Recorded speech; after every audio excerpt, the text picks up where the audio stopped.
The Grasslands are a vast geographical region located in the west of the northern continent. The vast dry plains of the Grasslands creates an inhospitable and harsh environment for its inhabitants. The Grasslands are inhabited by many different races, cultures, and ethnic groups. The most notable of which are the Karaya clan, the Lizard clan, the Duck clan, the Chisha clan, the Saphir clan, the Kana clan, and Almakinan, all of whom had entered into an informal alliance to engage in diplomacy with one another as well as to band together to fight off invading forces from foreign lands. The exact location of the Saphir clan is not known as they never appear in the Suikoden III game or manga, but the manga does hint towards it being somewhere near Chisha and Lubuk. The Grasslands are bordered to the north by the Nameless Lands, a term used to describe the many small countries that lie north of the Holy Kingdom of Harmonia. The Holy Kingdom of Harmonia lies to the east and northeast. The Dunan Republic borders its southeast, and the Tinto Republic lies to the south. While the Grasslands are bordered by the Zexen Federation to the west, and the Kamaro Alliance of Free Knights to the north, these two nations are geographically part of the Grasslands, although they're socially distinct. And much of the territory held by the Tinto Republic to the south is also geographically part of the Grasslands.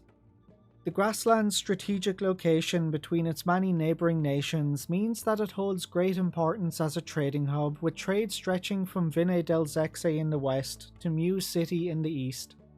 Grassland goods are also known to be traded as far south as the southern continent, as Karayan pottery can be found in the Queendom of Falena. The Grassland tribes are known to loot trade caravans that pass through their territory, with the exception of those who pay for protection.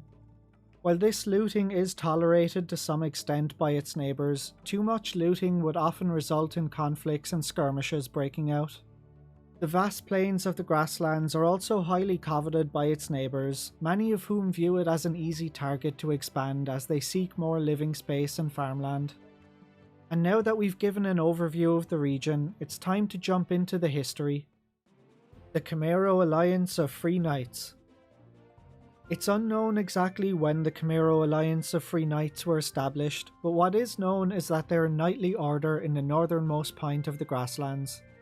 Kamaro Knights are distinguished by their green and gold garbs, as well as their philosophy that they should serve as the shields to protect those who are unable to protect themselves.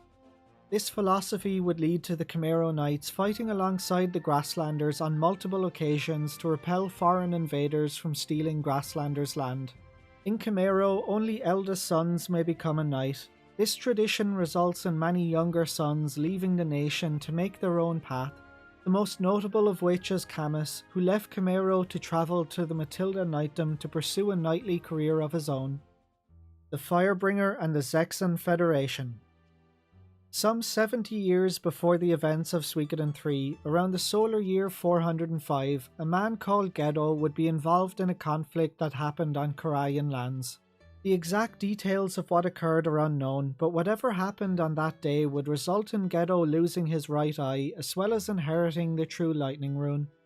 The events of that day led to Gedo believing Karayan lands to be cursed, and ever since he dislikes being on Karayan land as it reminds him of the tragedy that befell him.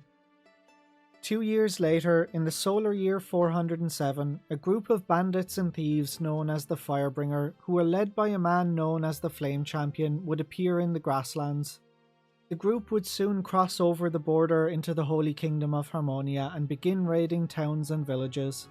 No details of these events are known, except that the Firebringer would continue these raids for 4 years until the solar year 411, when a division of the Harmonian army was sent to defeat the Firebringer and put an end to the raiding.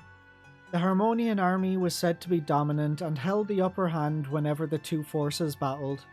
Realizing they couldn't defeat the Harmonians head-on, the Firebringer would begin utilizing guerrilla tactics and lured the Harmonian army into a trap in the mountains.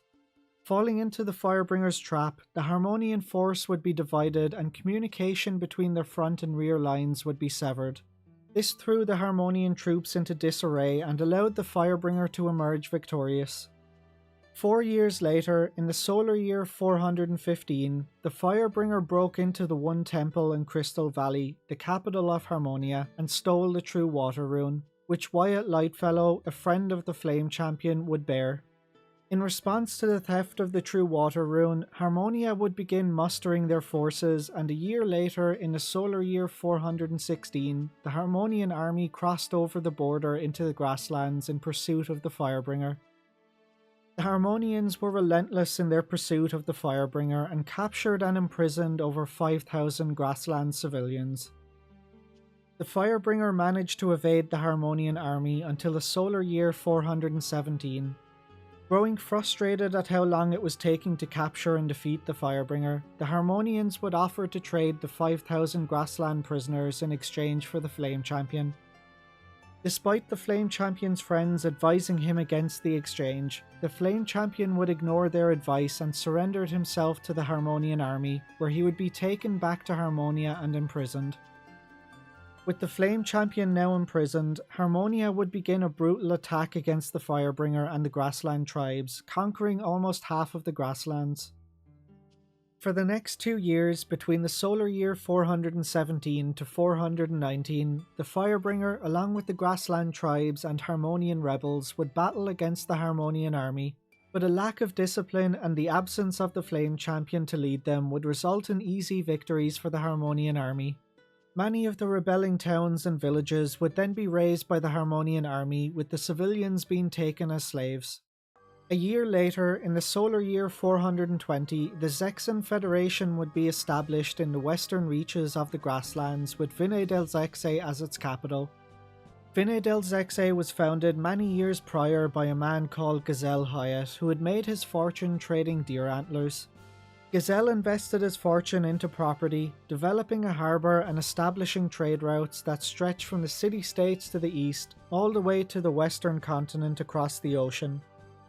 The town would soon grow into a major commercial hub and become one of the northern continent's most prominent cities.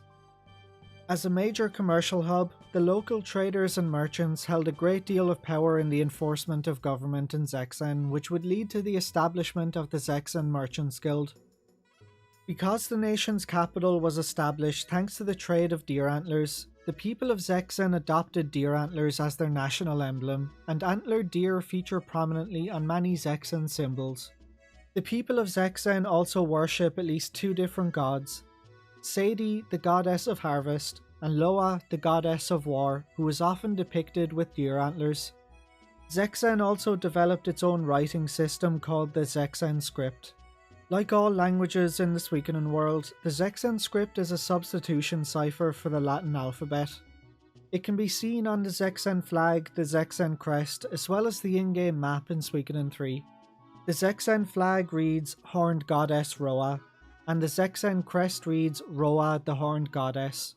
Roa was localized as Loa in the English release. With no military of their own, the Zexen Merchants Guild would pay the Grassland tribes who had managed to resist Harmonian occupation for protection. However, the friendly relations between Zexen and the Grassland tribes would almost immediately fall apart as Zexen began construction of Brass Castle along the Zexen Grassland border. A year later, in the solar year 421, the Flame Champion escaped from prison in Harmonia, and during his escape, he also managed to steal the True Fire Rune from the One Temple in Crystal Valley. The return of the Flame Champion provided the allied forces of the Firebringer, the Grassland tribes, and the Harmonian rebels with a much-needed morale boost following their many failures against the Harmonian army. Under the Flame Champion's leadership, the allied forces would rally and begin their counter-offensive against Harmonia. The following year, in the solar year 422, the Zexen Federation would complete the construction of Brass Castle.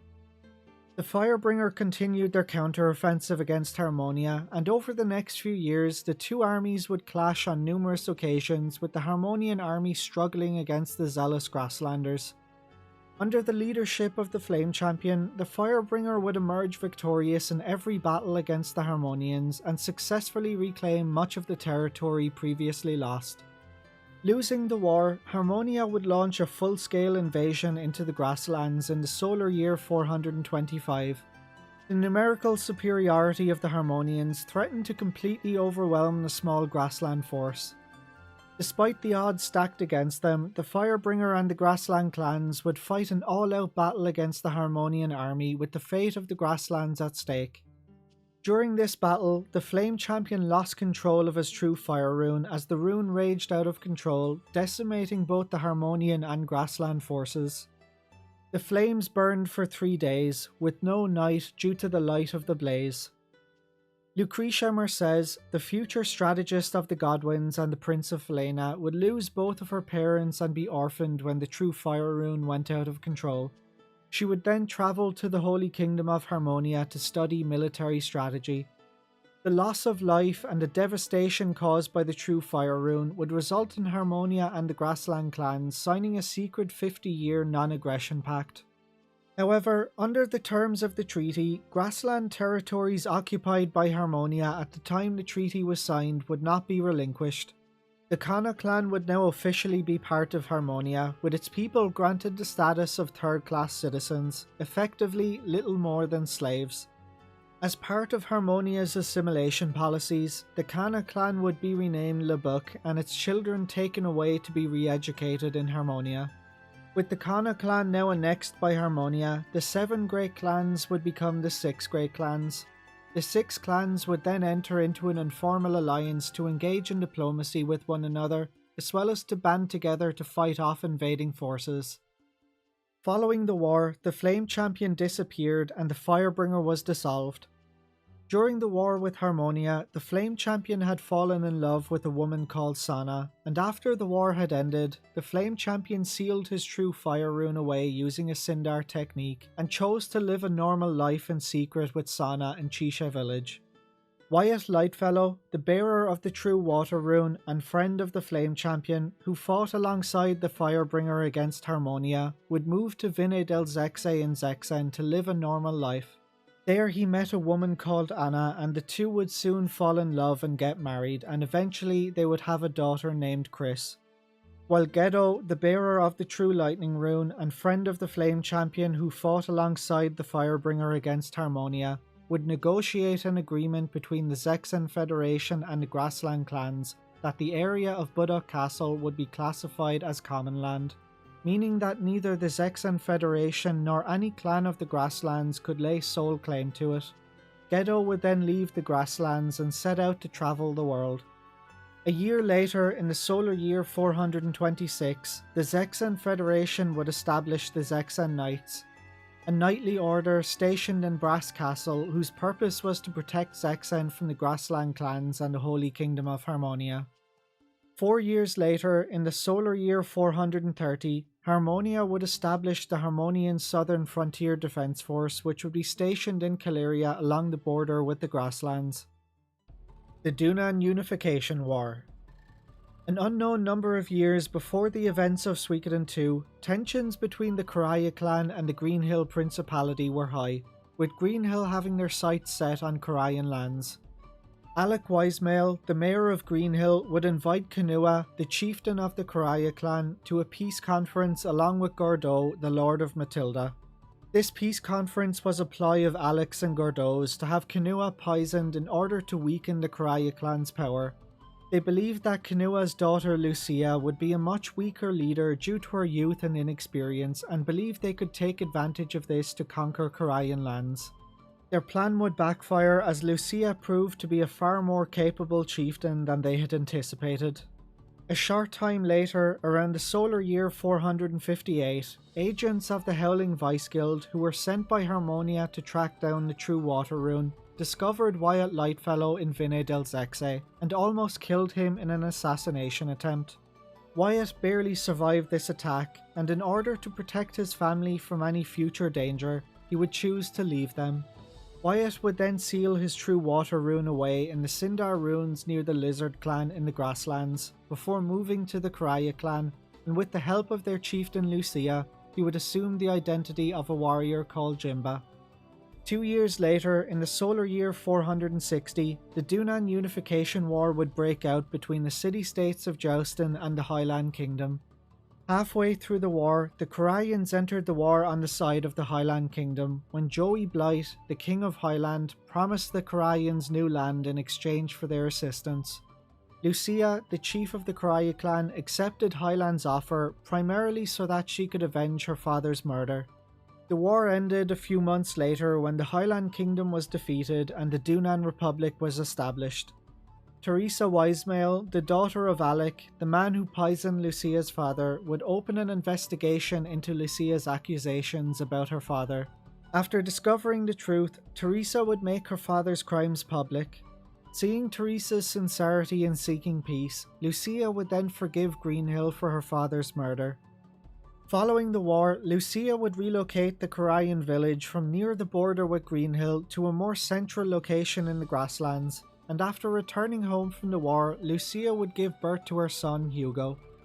Some months after the war ended, a group of bandits would take on the name of the Firebringer and begin extorting defenseless villages in the Grasslands.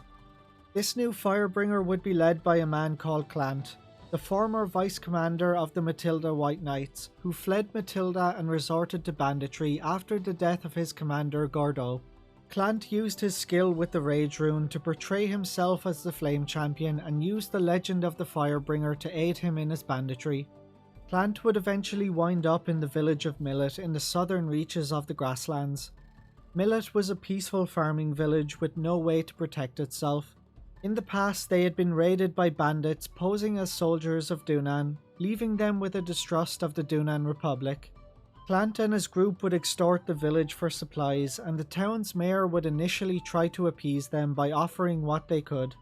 Clant and his men would soon be defeated when Camus and Miklatov, the former commanders of Matilda's Red and Blue Knights, arrived in the village along with some other companions. Thanks to the efforts of the former Dunan soldiers saving them from the bandits, the people of Millet would begin to trust the Dunan Republic again.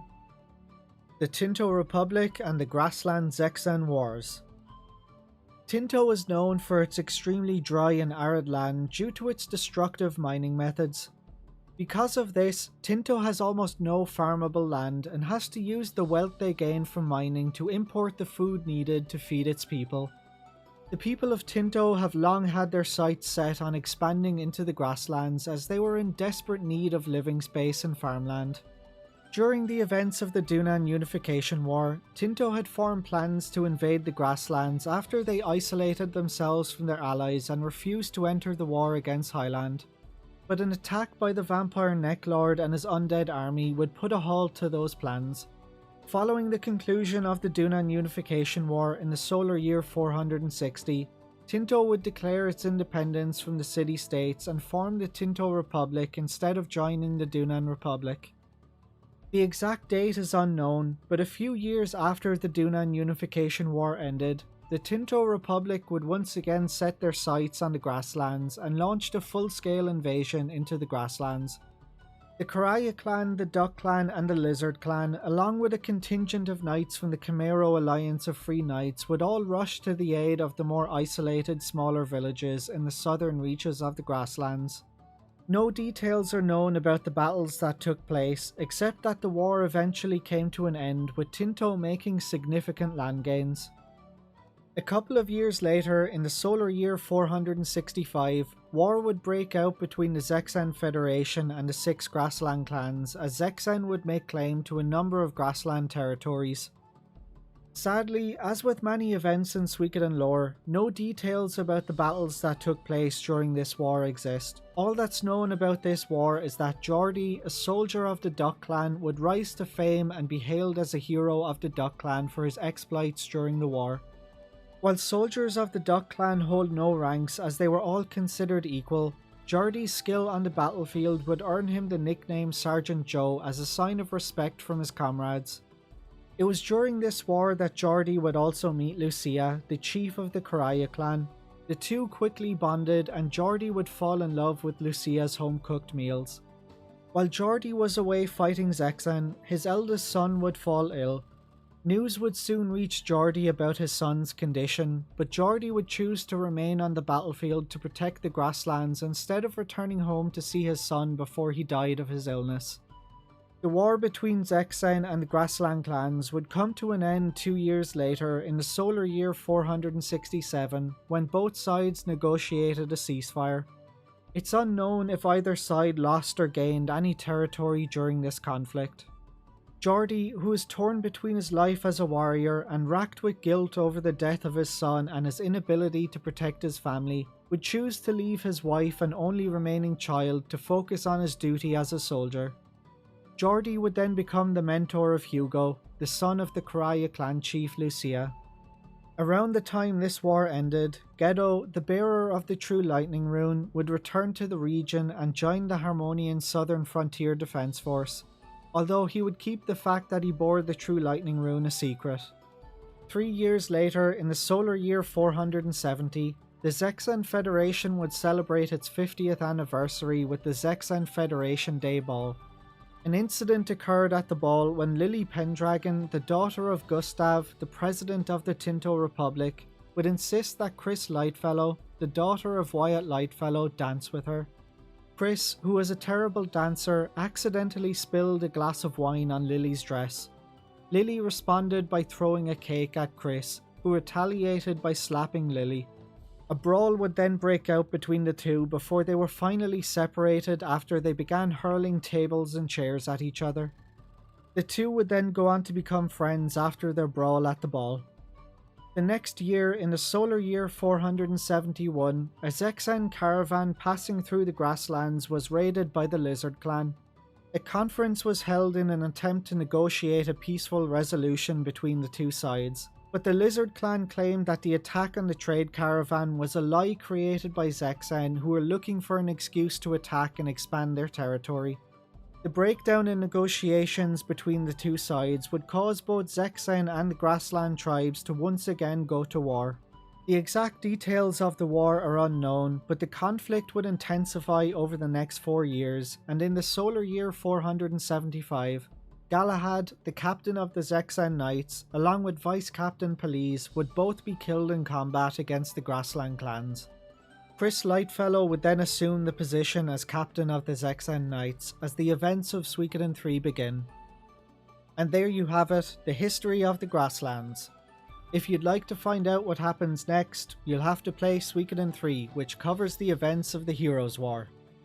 Anyway, thanks for watching guys. If you have any suggestion for lore or theory videos, or any topics you want me to cover, please let me know in the comments below. It doesn't have to be Suikoden, I'd like to start making some non-Suikoden related videos too. If you enjoyed this video, don't forget to like and subscribe, click the notification bell, I think that stuff helps. I don't really know with the wackiness of the algorithm anymore. Thanks for watching guys, and I'll catch you on the next video.